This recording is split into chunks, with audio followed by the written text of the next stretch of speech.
Good morning and welcome to Rising. We have a fantastic and exciting show for you today. 2 adjectives, especially since I have the great Katie Halper in studio with me. Katie, welcome. Thank you. Thanks for having me live. Love to have you here in the nation's capital. What do we have on deck today? Well, Brianna Joy Gray will join us later in the show, but we have kind of a big lineup today. Right, Robbie?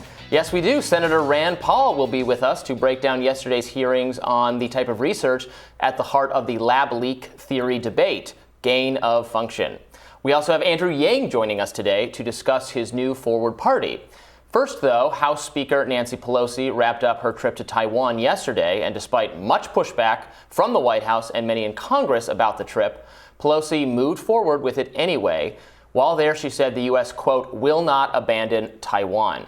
Beijing did not take kindly to Pelosi's visit. On Thursday, China held military exercises, including firing missiles into the sea. Now, reporting from the South China Post reveals that Taiwan hired former U.S. politicians Bob Dole and Tom Daschle to strengthen ties between Taiwan and the U.S., but you probably won't see that in the mainstream media narrative, as journalist David Sirota points out, tweeting, reading all the media coverage of Pelosi's Taiwan trip, I'm noticing there's no mention of Dick Gephardt and Tom Daschle now being paid lobbyists for Taiwan. So this is another case of the mainstream media, very hawkish, very pro-intervention, very mimicking the bipartisan consensus that there should be a more militaristic posturing toward China and Taiwan. We haven't had you on to discuss this yet. What do you make of Pelosi's visit, just in general? Like, why is she doing this? I mean, I think it's kind of embarrassing, honestly. It just looks like such an unnecessary political move and such a posture. I mean, I don't think Americans care really what the American position is, the foreign policy position is vis-a-vis Taiwan. I don't think that's something that Americans care about. And it definitely seems like an unnecessarily and foolishly aggressive move. I mean, you even had Joe Biden advising against it. Wait, that's what's so weird about it. Joe Biden does not appear to have wanted Pelosi to do this. Right. But she did do it, and can't he call her and say, you are not allowed to do this? Well, that's the thing. I know.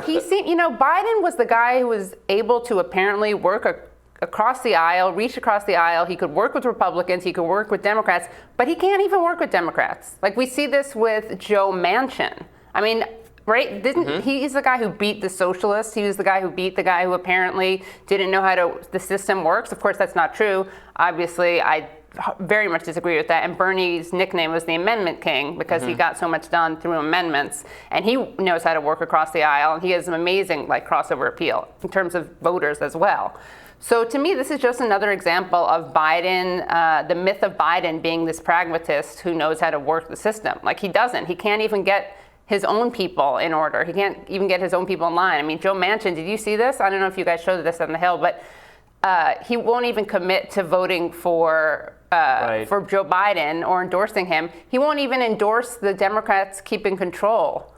Right. I'm starting to think that Joe Biden's political career might be effectively over after the midterms. I was really hesitant to endorse that kind of pundit thinking because political prognosticators love to say bold, crazy things are going to happen when usually just the boring thing happens. Yeah.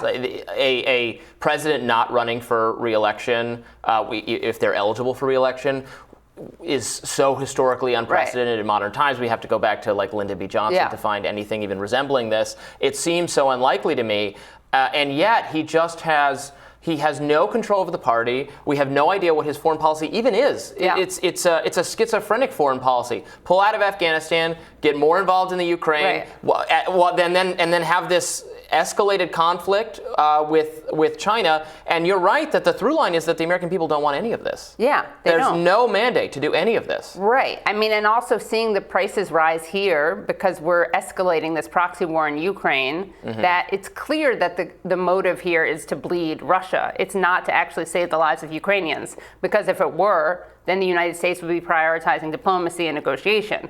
And it's very scary and disturbing to me to see how cavalier the United States is, and the West in general, and Boris Johnson, R.I.P. But Boris Johnson, of course, told Zelensky not to negotiate with Putin, And this is just a terrible bipartisan consensus around this. And watching people be happy sacrificing Ukrainians as cannon fodder. Obviously, both sides are taking hits, and there are casualties and deaths on both sides, and it's really tragic, and it's unnecessary. And all of this is for like geopolitical strategic reasons. I mean, Lloyd Austin said that the point was to weaken Putin. And this is not what Americans want. Americans don't want us to be funding this war. Again, it is a proxy war. We have Adam Schiff saying we're fighting them over there, so we don't have to fight them over here. I don't know. Maybe. And privately, does our government have any faith even in Zelensky? There was a really telling column from Thomas Friedman, New York Times columnist on foreign policy, who I don't usually enjoy his writing very much. This was a good column, and he said in there that he understands by his contacts in the government, privately, they do not have faith in Zelensky, which is not surprising because he's now governing in a very illiberal way, banning members of opposition parties, centralizing control of the media, doing all sorts of things that are the kinds of characteristics of governments that we purport to oppose. Right, exactly. And we're constantly criticizing Putin for that kind of stuff. And now we're propping up a guy who's doing the exact things that we claim are authoritarian and autocratic. Yeah. I mean, also, he's in this hard position because there is this very hard right, not that powerful in numbers, but very powerful politically. And, they've threatened him. And you have the Azov Battalion, which is basically a Nazi and or neo-Nazi battalion within the Ukrainian army. There's all these stories that you'll never hear about in mainstream media about how all the weapons are going missing. In fact, on Useful Idiots, we had Lindsay Snell come on, who just did a report. She was there in Ukraine. And of course, you'd think that all the media would be wanting to talk to this person who is reporting from Ukraine. She has all these stories about people, foreign fighters who went over there, and extremely interesting stories ranging from people complaining about the corruption to, being forced to fight without the right weaponry, being forced to fight in these alleged shelters that are just open air trenches in the woods. But it's really, I think the media should be ashamed, honestly, for ignoring that side of the conflict. How many times have we had given people weapons? I know. Then they end up in wrong hands, or the diplomatic reality changes a little bit, and then suddenly these people are our enemies again, and we've armed them. Yeah, and it's just, it's not that I don't want to take away the agency of Ukrainians, and my heart does go out to Ukrainians, but they're clearly being used as pawns. Or the agency of the Russian government, right? They should not have done this. No, I'm not defending the invasion, but it's also okay, it happened. I don't think the United States did anything particularly to prevent it from happening. I don't think they actually were upset that it happened. And in fact, when you go back and look at what Ned Price or Blinken or Biden were saying before the fact, they were of course, vilifying Russia, but they didn't seem very nervous about it happening. I think they knew that they were letting it happen because they weren't engaging in the diplomacy. That is what you engage in, and every war ends through negotiation and diplomacy. So the question is, why are they letting this drag on? And they're clearly invested in it dragging on. And they keep saying it's going to be a long haul, buckle up and sit back and relax and enjoy the show, basically, is what they're telling Americans. Well, back to Taiwan for one minute.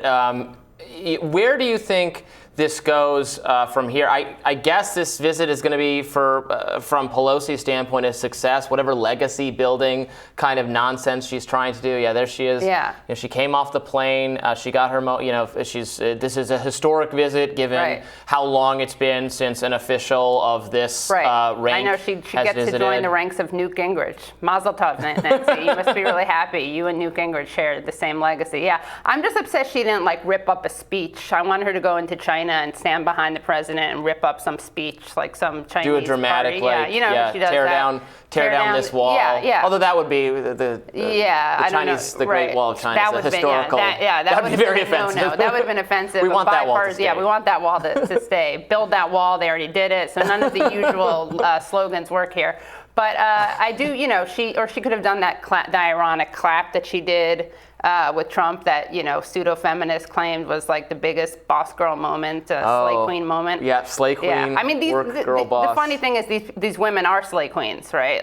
They're hawkish and they like a lot of slaying. Yeah, right. Slay queens via droning, or shattering that glass ceiling through droning and bombing, through unauthorized war in foreign countries. Yeah, exactly, yeah. Well, great. Yeah. Well done, Nancy Pelosi. Well done, I can indeed. sleep better at night knowing that you did that with Taiwan, I guess. All right, well, stay with us. We'll have more Rising in just a minute.